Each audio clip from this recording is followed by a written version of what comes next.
Hey everyone, Miss J here. Welcome back for chapters 22 to 24 of Holes by Louis Sachar. Hope you're enjoying the story so far. Stanley was the first one finished. He spat in his hole, then showered and changed into his cleaner set of clothes. It had been 3 days since the laundry was done, so even his clean set was dirty and smelly. Tomorrow, these would become his work clothes and his other set would be washed. He could think of no reason why Zero would dig his hole for him. Zero didn't even get any sunflower seeds. I guess he likes to dig holes, Armpit had said. He's a mole, Zigzag had said. I think he eats dirt. Moles don't eat dirt, X-Ray had pointed out. Worms eat dirt. Hey, Zero, Squid had asked. Are you a mole or a worm? Zero had said nothing. Stanley never even thanked him, but now he sat on his cot and waited for Zero to return from the shower room. Thanks, he said, as Zero entered through the tent flap. Zero glanced at him, then went over to the crates where he deposited his dirty clothes and towel. Why'd you help me? Stanley asked. Zero turned around. You didn't steal the sunflower seeds, he said. So, neither did you, said Stanley. Zero stared at him. His eyes seemed to expand, and it was almost as if Zero was looking right through him. You didn't steal the sneakers, he said. Stanley said nothing. He watched Zero walk out of the tent. If anybody had X-ray vision, it was Zero. Wait, he called, then hurried out after him. Zero had stopped just outside the tent, and Stanley almost ran into him. I'll try to teach you to read if you want, Stanley offered. I don't know if I know how to teach, but I'm not that worn out today since you dug a lot of my hole. A big smile spread across Zero's face. They returned to the tent, where they were less likely to be bothered. Stanley got his box of stationery and a pen out of his crate. They sat on the ground. Do you know the alphabet? Stanley asked. For a second, he thought he saw a flash of defiance in Zero's eyes, but then it passed. I think I know some of it, Zero said. A, B, C, D.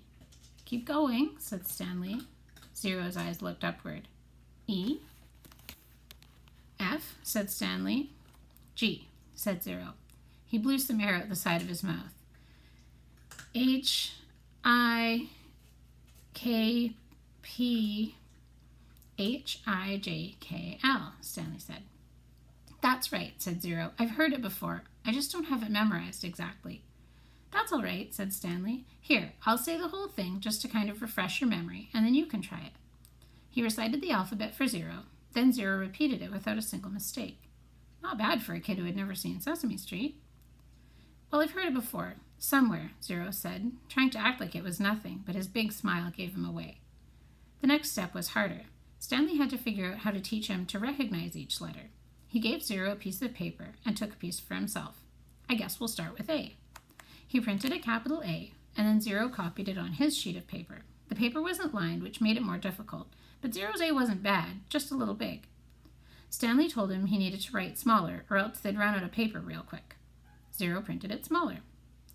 Actually, there are 2 ways to write each letter, Stanley said, as he realized this was going to be even harder than he thought. That's a capital A. But usually you'll see a small a. You only have capitals at the beginning of a word, and only if it's at the start of a sentence, or if it's a proper noun, like a name. Zero nodded as if he understood, but Stanley knew he had made very little sense. He printed a lowercase a, and Zero copied it. So there are 52, said Zero. Stanley didn't know what he was talking about. Instead of 26 letters, there are really 52. Stanley looked at him, surprised. I guess that's right. How'd you figure that out? He asked. Zero said nothing. Did you add? Zero said nothing. Did you multiply? That's just how many there are, said Zero. Stanley raised and lowered one shoulder. He didn't even know how Zero knew there were 26 in the first place. Did he count them as he recited them? He had Zero write a few more upper and lowercase a's. Then he moved on to capital B. This was going to take a long time, he realized. You can teach me 10 letters a day, suggested Zero. 5 capitals and 5 smalls. After 5 days, I'll know them all. Except on the last day, I'll have to do 12, 6 capitals and 6 smalls. Again, Stanley stared at him, amazed that he was able to figure all that out. Zero must have thought he was staring for a different reason, because he said, I'll dig part of your hole every day. I can dig for about an hour, and then you can teach me for an hour. And since I'm a faster digger anyway, our holes will get done about the same time. I won't have to wait for you." "Okay," Stanley agreed. As Zero was printing his bees, Stanley asked him how he figured out it would take 5 days. "Did you multiply? Did you divide?" "That's just what it is," Zero said. "It's good math," said Stanley. "I'm not stupid," said Zero. "I know everybody thinks I am. I just don't like answering their questions." Later that night, as he lay on his cot, Stanley reconsidered the deal he had made with Zero. Getting a break every day would be a relief, but he knew X-Ray wouldn't like it. He wondered if there might be some way Zero would agree to dig part of X-Ray's hole as well. But then again, why should he? I'm the one teaching Zero. I need the break, so I'll have the energy to teach him. I'm the one who took the blame for the sunflower seeds. I'm the one who Mr. Sir is mad at. He closed his eyes, and images from the warden's cabin floated inside his head. Her red fingernails, Mr. Sir writhing on the floor, her flowered makeup kit. He opened his eyes. He suddenly realized where he'd seen the gold tube before. He'd seen it in his mother's bathroom, and he'd seen it again in the warden's cabin. It was half of a lipstick container. KB. KB? He felt a jolt of astonishment. His mouth silently formed the name Kate Barlow, as he wondered if it really could have belonged to Kiss and Kate Barlow. 110 years ago, Green Lake was the biggest lake in Texas. It was full of clear, cool water, and it sparkled like a giant emerald in the sun. It was especially beautiful in the spring when the peach trees, which lined the shore, blossomed with pink and rose-colored blossoms. There was always a town picnic on the 4th of July. They'd play games, dance, sing, and swim in the lake to keep cool.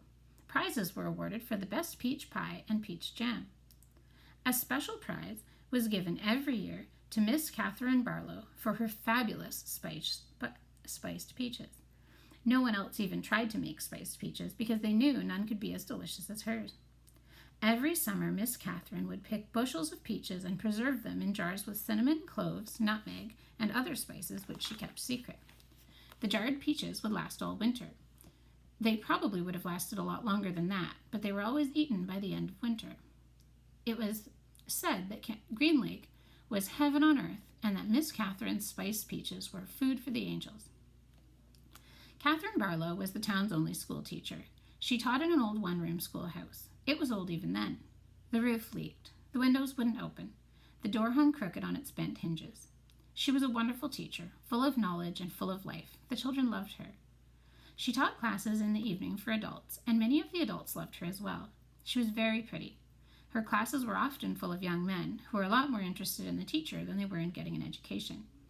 But all they ever got was an education. One such young man was Trout Walker. His real name was Charles Walker, but everyone called him Trout because his 2 feet smelled like a couple of dead fish. This wasn't entirely Trout's fault. He had an incurable foot fungus. In fact, it was the same foot fungus that 110 years later would affect the famous ball player Clyde Livingston. But at least Clyde Livingston showered every day. "I take a bath every Sunday morning," Trout would brag, "whether I need to or not." Most everyone in the town of Green Lake expected Miss Catherine to marry Trout Walker. He was the son of the richest man in the county. His family owned most of the peach trees and all the land on the east side of the lake. Trout often showed up at night school but never paid attention. He talked in class and was disrespectful of the students around him. He was loud and stupid. A lot of men in town were not educated. That didn't bother Miss Catherine. She knew they'd spent most of their lives working on farms and ranches and hadn't had much schooling. But that was why she was there, to teach them. But Trout didn't want to learn. He seemed to be proud of his stupidity. "How'd you like to take a ride on my new boat this Saturday?" he asked her one evening after class. "No, thank you," said Miss Catherine. "We've got a brand new boat," he said. "You don't even have to row it." "Yes, I know," said Miss Catherine. Everyone in town had seen and heard the Walkers' new boat. It made a horrible loud noise and spewed ugly black smoke over the beautiful lake. Trout had always gotten everything he ever wanted. He found it hard to believe that Miss Catherine had turned him down. He pointed his finger and said, "No one ever says no to Charles Walker." "I believe I just did," said Catherine Barlow. Stanley was half asleep as he got in line for breakfast, but the sight of Mr. Sir awakened him. The left side of Mr. Sir's face had swollen to the size of half a cantaloupe. There were 3 dark purple jagged lines running down his cheek where the warden had scratched him. The other boys in Stanley's tent had obviously seen Mr. Sir as well, but they had the good sense not to say anything. Stanley put a carton of juice and a plastic spoon on his tray. He kept his eyes down and hardly breathed as Mr. Sir ladled some oatmeal-like stuff into his bowl. He brought his tray to the table. Behind him, a boy from one of the other tents said, "Hey, what happened to your face?" There was a crash. Stanley turned to see Mr. Sir holding the boy's head against the oatmeal pot. "Is something wrong with my face?" The boy tried to speak, but couldn't. Mr. Sir had him by the throat. "Does anyone see anything wrong with my face?" asked Mr. Sir as he continued to choke the boy. Nobody said anything. Mr. Sir let the boy go. His head banged against the table as he fell to the ground. Mr. Sir stood over him and asked, "How does my face look to you now?" A gurgling sound came out of the boy's mouth, and then he managed to gasp the word, "Fine." "I'm kind of handsome, don't you think?" "Yes, Mr. Sir." Out on the lake, the other boys asked Stanley what he knew about Mr. Sir's face, but he just shrugged and dug his hole. If he didn't talk about it, maybe it would go away. He worked as hard and as fast as he could, not trying to pace himself. He just wanted to get off the lake and away from Mr. Sir as soon as possible. Besides, he knew he'd get a break. "Whenever you're ready, just let me know," Zero had said. The first time the water truck came, it was driven by Mr. Pendanski. The second time, Mr. Sir was driving. No one said anything except, "Thank you, Mr. Sir," as he filled each canteen. No one even dared to look at his grotesque face. As Stanley waited, he ran his tongue over the roof of his mouth and inside his cheeks. His mouth was as dry and as parched as the lake. The bright sun reflected off the side mirror of the truck, and Stanley had to shield his eyes with his hand. "Thank you, Mr. Sir," said Magnet as he took his canteen from him.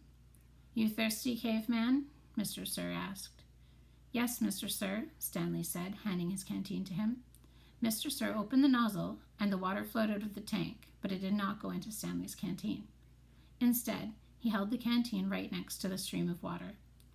Stanley watched the water splatter onto the dirt, where it was quickly absorbed by the thirsty ground. Mr. Sir let the water run for about 30 seconds, then stopped. "You want more?" he asked. Stanley didn't say anything. Mr. Sir turned the water back on, and again Stanley watched it pour into the dirt. "There, that should be plenty." He handed Stanley his empty canteen. Stanley stared at the dark spot on the ground, which quickly shrank before his eyes. "Thank you, Mr. Sir," he said. That brings us through the end of chapter 24. I apologize if you were distracted by the frantic meowing in the background. That was Pi. I'd say he apologized, but he probably doesn't. See you soon.